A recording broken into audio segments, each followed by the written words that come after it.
Welcome সকলকে। আমরা তো ভালোবাসি তোকে পর্ব 11 আজকে নিয়ে চলে এসেছি আমি। আমরা দেখতে দেখতে অলরেডি 10টা পর্ব পার করে ফেলেছি। তো অবশ্যই তোমরা কমেন্টে জানিও কেমন লাগছে, আর চ্যানেলটিকে অবশ্যই সাবস্ক্রাইব করে দিও। তো চলো আমরা শুরু করছি আমরা তো ভালোবাসি তোকে পর্ব 11। প্রতিদিনের মতো আজও খাবার টেবিলে একসাথে খেতে বসেছে সকলে, কিন্তু মেঘের মাথায় আজ অন্য প্ল্যান ঘুরছে। সবার খাওয়া মোটামুটি শেষ, মেঘ ইচ্ছে করেই অল্প অল্প খাচ্ছে। এদিকে মোবাইলে কি যেন চেক করছিল। আবির মোবাইল চেক করে করে খাচ্ছিল। আবিরের খাওয়া শেষ, তাই মোবাইল টেবিলের ওপর একপাশে রেখে হাত ধুতে উঠে পড়ে। 3-4 কদম যেতেই মেঘ হাত বাড়িয়ে আবির ভাইয়ের মোবাইল হাতে নেয়। তাড়াহুড়োতে হয়তো পাওয়ার বাটন চাপ দিতে ভুলে গেছে আবির ভাই। হোম পেজে ভেসে আছে এখানে দুটো হাতের ছবি, একটা বড় হাতের ওপর একটা পিচ্চি হাত। মেঘ 1 সেকেন্ড তাকালো ছবিটার দিকে, কিন্তু এখন ছবি নিয়ে গবেষণা করার সময় না। তাই মেঘ তাড়াতাড়ি ফেসবুকে ঢুকলো। ফ্রেন্ড রিকোয়েস্ট অপশনে ঢুকতেই চোখে পড়লো কত ছেলে মেয়ের আইডি। সে খুঁজতে লাগলো গত রাতে নীল জামা পরিহিতাকে। একটু নিচে যেতেই পেয়ে গেল প্রত্যাশিত ব্যক্তির আইডি। 1 সেকেন্ড না ভেবে ব্লক করে দিল তাকে। তাড়াতাড়ি ফেসবুক থেকে বের হয়ে ফোন রেখে দিল আগের জায়গায়। এবার মেঘ দীর্ঘশ্বাস ফেলল। মনে খুব শান্তি লাগছে এখন। আবির ভাই টেবিলের কাছে এসে মোবাইল নিতে নিতে মেঘের দিকে তাকালো। নিরুদ্বেগ কণ্ঠে বলল, যতক্ষণ সময় খাবার টেবিলে বসে থাকিস ততক্ষণ তুই খাইতি, তাহলে আজ কঙ্কালের মতো থাকতি না। মোবাইল আর ব্যাগ নিয়ে অফিসের জন্য বেরিয়ে গেল। এদিকে মেঘ মুচকি হেসে বিড়বিড় করে বলল, আমি তো আপনার জন্যই বসে থাকি। আমি খাবার খেয়ে রুমে যেতে যেতে আপনি বাইক নিয়ে চলে যান, দেখতেই পাই না, তাই তো বাধ্য হয়েই এখন টেবিলে বসে থাকি। আবির ভাইয়ের কথা মতো মেঘ 11টার মধ্যে গোসল করেছে আজ। যথাসময়ে রেডি হয়ে রওনা দিল টিউশনের উদ্দেশ্যে। মনটা ভীষণ খারাপ। আজ একা একা টিউশন আর কোচিংয়ে পড়তে হবে, এটা ভেবেই মন ভাঙছে বারবার। টিউশনে ঢুকতেই বন্যা ডাকলো, মেঘ এখানে আয়। মেঘ চোখ গোল গোল করে অবাক চোখে তাকালো, ছুটে গেল বন্যার কাছে। মেঘ, তুই এই টিউশনে কেন? আগের ব্যাচে পড়িসনি? বন্যা, কিভাবে পড়বো? তোর বেস্ট ফ্রেন্ড হয়েছি, তোর ভোগান্তি তো আমাকে ভুগতেই হবে। মেঘ, মানে? বন্যা, গতকাল রাতে তানভীর ভাইয়া কল দিয়েছিল আমায়, বলল তোর সাথে আমারও টাইম পাল্টে দিচ্ছে, আজ থেকে যেন বিকেলে আসি। মেঘ, তাহলে তুই জানাসনি কেন আমায়? আমি পুরো রাস্তা মন খারাপ করে এসেছি একা একা পড়তে হবে বলে। বন্যা, তোকে কিভাবে জানাবো? তুই তো আবির ভাইয়ের ঘরে ডুবে আছিস। মেঘ কিছুটা লজ্জা পেল, তারপর সশব্দে হেসে বলল, জানিস বন্যা, আমার হিজাবটা আবির ভাই কিনে দিচ্ছে। শুধু এটাই না, সর্বমোট 30টা হিজাব কিনে দিয়েছে। শুধু তাই না, দেখ আমার পায়ের নুপুরগুলো, এগুলো আবির ভাই দিয়েছে, তাও আবার নিজের হাতে পুড়িয়ে দিয়েছে। দেখ সুন্দর না? বন্যা কপাল ভাঁজ করে নুপুরগুলো দেখলো, তারপর বলল, হ্যাঁ খুব সুন্দর, কিন্তু কাহিনী কি বলতো? ওই বেটার হঠাৎ তোর প্রতি এত মায়া হচ্ছে, তোকে কিছু বলেছে কি? মেঘ, হ্যাঁ বলেছে, আমি কই যাই না যাই পর্যবেক্ষণ করতে নুপুর দিয়েছে। বন্যা হাঁ করে তাকিয়ে আছে। ততক্ষণে স্যার পড়াতে চলে এসেছেন। টিউশন কোচিং শেষে মেঘ বাসার উদ্দেশ্যে চলে গেছে। সন্ধ্যার পর আবার জান্নাত আপু আসবে পড়াতে, পড়ার রিভিশন দিতে হবে। জান্নাত আপু শুক্রবার শনিবার বাদ দিয়ে বাকি 5 দিন পড়ান। জান্নাত আপু খুব ভালো পড়ান, মেঘ ওনার ভক্ত হয়ে গেছে একবারে। জান্নাত আপু মেঘকে খুব আদর করে, পড়াশোনার পাশাপাশি কিভাবে পড়লে ভালো হবে, রুটিন করা, সব কিছুতেই হেল্প করে। এজন্য মেঘ ইদানিং পড়াশোনাতেও গুরুত্ব বেশি দিচ্ছে। কিভাবে কেটে গেল 10-12 দিন। আবিরের সাথে মেঘের প্রতিদিন সকালে খাবার টেবিলে দেখা হয়। মাঝে মাঝে মেঘ আগে আসে, মাঝে মাঝে আবির আগে চলে আসে, তারপরও দেখা তো হয়। এতেই যেন মেঘের মনে সারাদিন প্রশান্তি কাজ করে। আবির বাড়ি ফেরে 11-12টার দিকে। আবিরের বাইকের শব্দ পেলে মেঘ ছুটে যায় নিজের রুমের বারান্দায়। হেলমেটটা খুলে যখন বাইক থেকে নামে, মেঘ গভীর মনোযোগ দিয়ে দেখে সে দৃশ্য আর গুনগুন করে গায়। তারপর বাড়িতে ঢোকার আগে পর্যন্ত যতটুকু সম্ভব তাকিয়ে তাকিয়ে আবির ভাইকে দেখে। আবির ভাই বাড়িতে ঢুকে গেলে হাসি মুখে ঘুমিয়ে পড়ে মেঘ। এটাই যেন মেঘের দৈনিক রুটিন। কেন আবির ভাইকে দেখে তার কোনো উত্তর নেই অষ্টাদশীর কাছে। আবির ভাই কি শুধুই তার ক্রাশ, নাকি সে আবির ভাইকে ভালোবাসে, এর উত্তর নিজেও খুঁজে পায় না। তবে আবির ভাইকে অসম্ভব ভালো লাগে। আবির ভাইয়ের শীতল চাউনি বারংবার অষ্টাদশীর হৃদয়টা চূর্ণ বিচূর্ণ করে। আবির ভাই অষ্টাদশীর মন মস্তিষ্ক জুড়ে বিচরণ করছে। 10-12 দিন পর সকালবেলা আবির জুসের গ্লাস হাতে নিয়ে দু চুমুক খেলো কিনা আলী আহমেদ খান বলে উঠলেন, আবির, তোকে একটু চট্টগ্রামে যেতে হবে। আবির তৎক্ষণাৎ বিষম খেলো। তানভীর তাড়াতাড়ি উঠে ভাইয়ের মাথায় ফু দিচ্ছে। রান্নাঘর থেকে ছুটে এসেছেন মালিহা খান। এদিকে মেঘ অসহায়ের মতো তাকিয়ে আছে আবির ভাইয়ের দিকে। কিছুক্ষণ পর আবির স্বাভাবিক হয়ে বলল, আমি চট্টগ্রাম গিয়ে কি করব? আলী আহমেদ খান স্বাভাবিকভাবে বললেন, আমাদের কোম্পানিতে কিছু সমস্যা হচ্ছে, কিছু ডিলার ঝামেলা করছে শুনলাম। তোর কাকামণিকে সিলেট যেতে হবে। কোম্পানির সিইও হিসাবে এখন দায়িত্ব তোর উপরেই পড়ে। তুই কথা বললেই আশা করি সমাধান হবে। ডিলাররা অর্ডার ডেলিভারি করা পর্যন্ত তুই থাকবি ওইখানে। যদি সব ঠিকঠাক হয়ে যায় তখন চলে আসিস। আবির এক পলক মেঘের দিকে তাকালো, তারপর দৃষ্টি নামিয়ে প্রশ্ন করলো, কবে যেতে হবে? আলী আহমেদ খান সহসা বলে উঠলেন, আজ রাতে অথবা আগামীকাল সকালে চলে গেলে ভালো হবে। আবির চুপচাপ মাথা নিচু করে বসে আছে। আলী আহমেদ খান আর মোজাম্মেল খান উঠে গেলেন। তানভীর এবার ভাইকে বলল, ভাইয়া, তোমার কি একা যেতে খারাপ লাগবে? আমি কি যাব তোমার সঙ্গে? আবির অগ্নিদৃষ্টিতে তাকালো তানভীরের দিকে। দাঁতে দাঁত চেপে বিড়বিড় করে কি যেন বলল। কেউ কিছু বুঝলো না, কিন্তু তানভীর সশব্দে হেসে উঠল। আবির আবার রাগে ফুঁসতে ফুঁসতে বলল, তানভীর। তানভীর হাসতে হাসতে চেয়ার থেকে উঠে বেসিনের দিকে দৌড় দিল। আবির অগ্নিদৃষ্টিতে তাকিয়ে আছে তানভীরের দিকে। তারপর মাথা নিচু করে প্লেটের খাবারটা কোনো রকমে শেষ করে উঠে চলে গেল। এদিকে মেঘ, মিম আর আদি বসে আছে। আদি আর মিম প্ল্যান করছে আবির ভাইয়াকে বলবে কক্সবাজার গেলে ওদের জন্য খেলনা, সাজুনি, শামুক ইত্যাদি নিয়ে আসতে। মেঘ নিশ্চুপ বসে খাচ্ছে। আবির ভাইকে দেখার জন্যই এখন সে প্রতিদিন ফজরের সময় ঘুম থেকে ওঠে। রাতে ঘুমানোর আগে আবির ভাইকে দেখে ঘুমায়। আবির ভাই চট্টগ্রাম চলে গেলেও কি করে থাকবে? মিম হঠাৎ ডেকে উঠল, আপু, ভাইয়াকে তুমি কি আনতে বলবা? মিমের ডাকে ধ্যান ভাঙলো মেঘের। একটু হাসার চেষ্টা করলো, তারপর কোমল কণ্ঠে বলল, আমার কিছু লাগবে না। সারাদিন কেটে গেল। মেঘ নিজের মতো কোচিং টিউশন শেষ করে আসছে। মিম আদি স্কুল থেকে ফিরেছে। আবির 8টায় বাসায় ফিরেছে। ততক্ষণে জান্নাত আপু পড়িয়ে চলে গেছেন। মেঘ বই খাতা নিয়ে নিজের রুমে চলে গেছে। রাত 10টার দিকে চট্টগ্রামের উদ্দেশ্যে বেরিয়ে যাবে আবির। রুমে গিয়ে শাওয়ার শেষ করে একবারে রেডি হয়ে রুম থেকে বের হলো আবির। মেঘের রুমের দরজার সামনে এসে থামলো। দরজা ধাক্কা দিল আস্তে করে। মেঘ বিছানায় উপর হয়ে শুয়ে আছে, পাশে বই খাতা পড়ে আছে। ফ্যানের বাতাসে পৃষ্ঠাগুলো উড়ছে।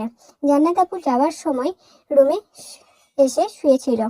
আবির আস্তে করে ডাকলো, মেঘ। কোনো সাড়া নেই। তাই রুমের ভিতরে ঢুকলো আবির। শান্ত পায়ে এগিয়ে গেল মেঘের কাছে। মেঘের মুখের একপাশে বিছানায় লেপ্টে আছে। ফ্যানের বাতাসে চুলগুলো এলোমেলো হয়ে উঠছে। ছোট চুলগুলো বারবার মুখে ঝাপটে পড়ছে। লাইটের আলোয় অপর গালটা চিকচিক করছে। আবির বিছানার একপাশে বসলো।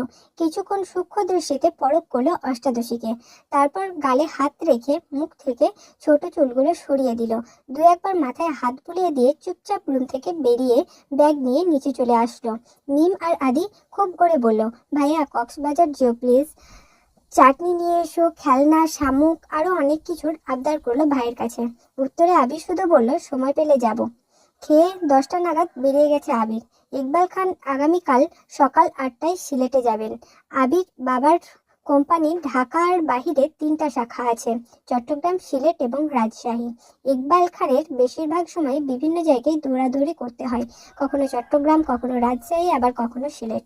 বাকি সময় বাড়িতে থাকলে হেড অফিসে থাকেন। একই সাথে 2 শাখাতে যেতে হলে কখনো কখনো মোজাম্মেল খানকেও যেতে হয়। তবে আলী আহমেদ খান এখন আর ঢাকার বাইরে যান না। আবির আসাতে উনি চাইছেন আবির সব দায়িত্ব বুঝে নেক। রাত 11টায় মিম এসে ডেকেছে, আপু ওঠো, খাবে না? মেঘ ঘুম ঘুম চোখে তাকায় মিমের দিকে। মিম আবার বলল, 11টা বাজে, তুমি কখন খাবে? আম্মু, বড় আম্মু সবাই বসে আছে তোমার জন্য, আমিও খাইনি, আসো। 11টা শুনেই মেঘের ঘুম উধাও হয়ে গেছে। সহসা মনটা খারাপ হইল। চিন্তিত স্বরে বলল, আবির ভাই কি চলে গেছে? মিম হাসি মুখে বলছে, হ্যাঁ ভাইয়া তো 10টার আগেই চলে গেছে। আমি আর আদি বলে দিয়েছে আমাদের জন্য খেলনা, গিফট, চাটনি নিয়ে আসতে। তোমার জন্য আনতে বলেছি। ভাইয়া বলেছে সময় পেলে যাবে কক্সবাজার। মেঘের মনটা শূন্য বিচূর্ণ হয়ে গেছে। মনে মনে ভাবছে, কেন যে শুইতে গেলাম। না ঘুমালে তো আবির ভাইকে দেখতে পারতাম। আমি ঘুমিয়েছিলাম তাতে কি? আবির ভাইকে আমায় বলে যেতে পারতো না? মিম আবার ডাকলো, আপু আসো খেতে যাই। মেঘ কঠিন স্বরে বলল, আমার খিদে নেই, খাবো না, তুই খেয়ে নে। ওদের বল খেয়ে নিতে, আমি ঘুমাবো, আর লাইটটা অফ করে দিয়ে যা। মিম মন খারাপ করে চুপচাপ লাইট অফ করে চলে গেল। এদিকে মেঘ ফুপিয়ে ফুপিয়ে কাঁদছে। কিছুক্ষণ পর নিজে নিজেই ভাবছে, আবির ভাই তো আমায় নিয়ে ভাবেনি না, ভাবলে তো আমাকে ডেকে বলেই যেত। তাহলে আমি কেন ওনার জন্য কান্না করছি? আর কাঁদবো না আমি। কিছুক্ষণ পর থামলো। খুব খিদে পাচ্ছে কিন্তু সে খাবে না, বড্ড অভিমান জমেছে বুকে। এইভাবে ঘুমিয়ে পড়লো আবার। ভোরবেলা উঠলো না মেঘ। 8টার উপর বাজে, খাবার টেবিলেও আসেনি। বাধ্য হয়ে মোজাম্মেল খান নিজে গেলেন মেয়েকে ডাকতে। মেঘ তখনও ঘুমে। আবুর ডাকে ঘুম ভাঙলো মেঘের। 10 মিনিটের মধ্যে ফ্রেশ হয়ে নিচে আসলো। খাবার টেবিলে আবির ভাই নেই দেখে মনটা খারাপ হলো। কাকামণিও সকাল সকাল সিলেটের উদ্দেশ্যে রওনা দিয়েছে। চুপচাপ খেতে বসলো মেঘ, কিন্তু গলা দিয়ে খাবার নামছে না। কোনো রকমে অল্প খেয়ে উঠে পড়লো। রুমে গিয়ে পড়ার চেষ্টা করলো কিন্তু পড়া মাথায় ঢুকছে না। মাথায় শুধু আবির ভাই ঘুরছে। আবির ভাই কেন বলে গেল না? এখন আবির ভাই কোথায় আছেন, খেয়েছেন কিনা, এসব চিন্তায় ব্যস্ত হলো। একটু পর পর ডাটা অন করে ফেসবুকে ঢুকছে, কিন্তু আবির ভাইয়ের অনলাইন নেই, কোনো আপডেটও নেই। 10 মিনিট পর পর মেঘ ফেসবুক চেক করছে, কিন্তু তাতে কোনো লাভ হচ্ছে না। সারাদিন গেল, এই পড়তে বসেছে, আবার এই ফোন চেক করছে। বিকেল নাগাদ কোনো খবর না পাওয়ায় মন খারাপ করে ঘুমিয়ে পড়লো। আবির চট্টগ্রামে এসে অফিসের কাজে ব্যস্ত হয়ে পড়েছে। বাসা থেকে আবিরের আম্মু কল দিয়ে খোঁজ নিয়েছে ছেলের। এছাড়া মোজাম্মেল খানও কাজের জন্য কয়েকবার কল দিয়েছে আবিরকে। দেখতে দেখতে 3 দিন হয়ে গেল আবিরের চট্টগ্রাম আসা। সাথে অফিসের ঝামেলায় সারাদিন এক মুহূর্ত রেস্ট নিতে পারে না। অফিসের কাজের ফাঁকে 2-1বার বাসায় কল করে। আম্মু, মামুনি, তানভীরের সাথে কথা বলে। মিম আর আদির এক কথা, ভাইয়া কক্সবাজার যেও প্লিজ, আমাদের জিনিসগুলো নিয়ে এসো। কিন্তু মেঘ যেন নিখোঁজ। আবির বিদেশে থাকাকালীন তানভীর বাসায় না থাকলে এই মেয়ে একা সারা বাড়ি মাতিয়ে রাখতো। এখন আবির চট্টগ্রাম, তানভীর সকালে বের হয় পার্টি অফিসে আর ফেরে 10টার দিকে। বাবা চাচাও সারাদিন অফিসে থাকে। তারপর মেয়েকে সারাদিন খুঁজে পাওয়া যায় না।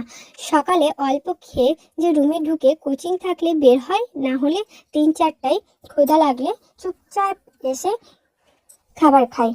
মা কেউ ডাকে না। জান্নাত আপু এসে পড়িয়ে গেলে মেঘ অল্প খেয়ে আবার রুমে চলে যায়। মনমরা হয়ে থাকে সব সময়। আবিরের অফিসের ঝামেলা মোটামুটি মিটেছে। ডিলার প্রোডাক্ট ডেলিভারি দেওয়া পর্যন্ত অপেক্ষা করতে হবে। 2 দিন ফ্রি থাকাতে মিম আর আদির কথা মনে করে কক্সবাজার গেল। এর আগে কখনো কক্সবাজার যায়নি আবির। এটাই জীবনে প্রথমবার 5 স্টার হোটেলে রুম নিয়েছে। ফ্রেশ হয়ে বের হতে হতে বিকেল হয়ে গেছে। সমুদ্র সৈকতে দাঁড়িয়ে আছে আবির। প্রকৃতির সৌন্দর্যের স্পষ্ট রূপ দিয়ে সজ্জিত বিশ্বের দীর্ঘতম সমুদ্র সৈকত কক্সবাজার। কক্সবাজারের সূর্যাস্তের ছবি প্রায় সবই স্মৃতি হিসাবে রেখেছে নিজের মোবাইল ফোনে বা প্রতিটা বাড়ির দেওয়ালে। আবির সমুদ্রের ঢেউয়ের সঙ্গে গোধূলি বেলার সূর্যাস্ত দেখে বিমোহিত। অসংখ্য প্রাপ্তি, ক্লান্তি, হতাশা বিকীর্ণ হয়ে আছে আবিরের মন। সমুদ্রের পানিতে অস্তমিত সূর্যের অপরূপ দৃশ্য উপভোগ করছে। কিছুক্ষণ পর আবিরের ফোনে কল আসে। পকেট থেকে ফোন বের করে দেখে তানভীর কল রিসিভ করে। তানভীর সালাম দিয়ে বলে ভাইয়াকে। তানভীর, কোথায় আছো? আবির, কক্সবাজার আসছি আজ। কেন? তানভীর, একটু দরকার ছিল। আবির, বল। তানভীর, এমপির মেয়ে নাকি তোমায় রিকোয়েস্ট দিয়েছিল, তুমি নাকি ব্লক করে দিয়েছো। আজ এমপির বাসায় গিয়েছিলাম, মেয়ে তো তোমার কথা জিজ্ঞাসা করতেছে আমায়। আবির, তুই কি বলেছিস? তানভীর, প্রথমে তো এমনিতেই বোঝানোর চেষ্টা করেছি, কিন্তু মানছে না, তাই বাধ্য হয়ে বলেছে তুমি আরেকজনকে পছন্দ করো, তার সাথে তোমার বিয়ে ঠিক। আবির, আচ্ছা ঠিক আছে। তানভীর, কিন্তু একটা সমস্যা আছে ভাইয়া। আবির, আবার কি সমস্যা? তানভীর, এমপি মেয়ে যদি এমপিকে বলে আর উনি যদি আমায় জিজ্ঞাসা করে তখন আমি কি বলবো? যদি মেয়ের কথা জিজ্ঞাসা করে তখন কি বলবো?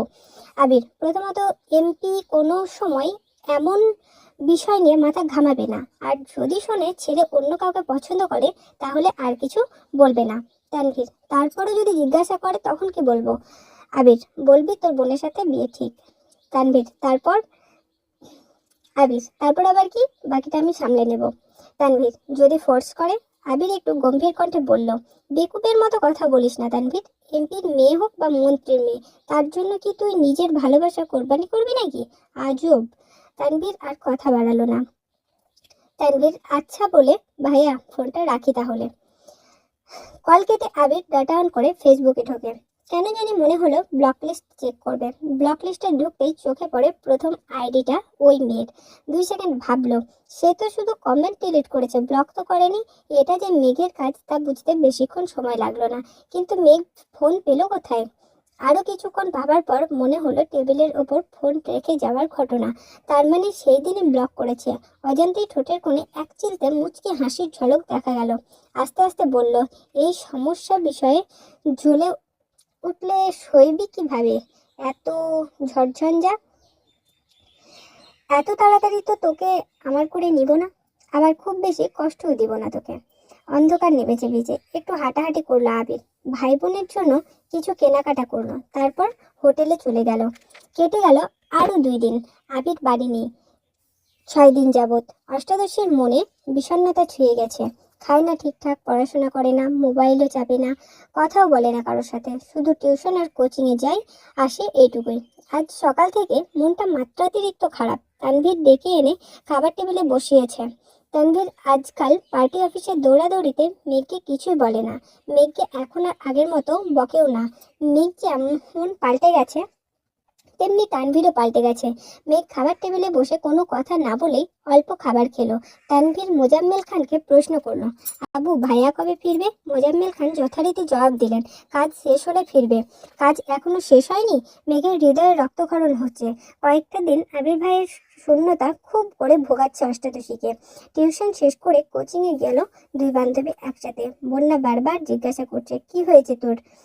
মেঘ শুধু মাথা নাড়াচ্ছে, একটা কথাও বলছে না। একটা ক্লাস শেষ হয়েছে, স্যার বাড়িতে যাওয়ার মাত্রই ওষ্ঠ উল্টে কান্না শুরু করলো মেঘ।